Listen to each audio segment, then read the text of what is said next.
Lo avete sentito nei titoli, 2 anni fa, dopo la vittoria al Festival di Sanremo, l'esibizione di Diodato in una arena di Verona deserta. Rivediamola insieme.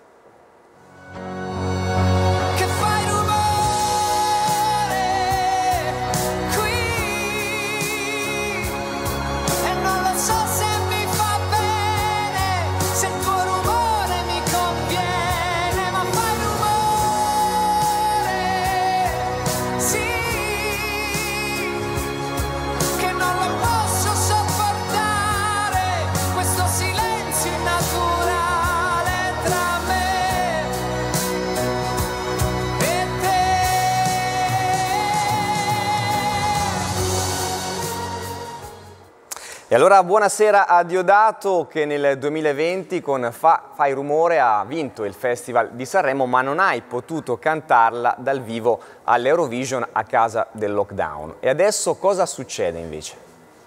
Buonasera a tutti. Che dire, adesso do un annuncio così in diretta.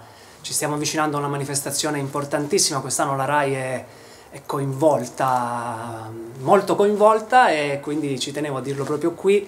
Sarò ospite all'Eurovision Song Contest il 10 di maggio. Ecco, quando salirai sul palco di Torino, Diodato, non ho sentito. Il 10 di maggio sarò ospite appunto dell'Eurovision. Un altro italiano a rappresentare il nostro paese, siete in tanti su quel palco quest'anno. Siamo in tanti ed è bello che la musica italiana stia viaggiando così tanto in giro per il mondo, e sono felice che in qualche modo di far parte di questo flusso musicale. Ecco, Diodato, qual è la forza della musica che mette insieme artisti di tanti paesi in un momento difficile come questo, secondo te?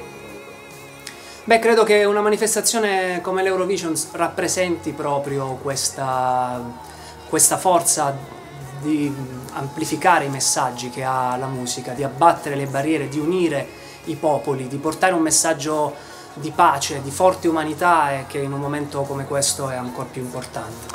Allora grazie a Diodato, il 10 maggio saremo tutti lì con te, grazie per essere stato con noi che ci fermiamo qui, adesso ci sono i soliti ignoti.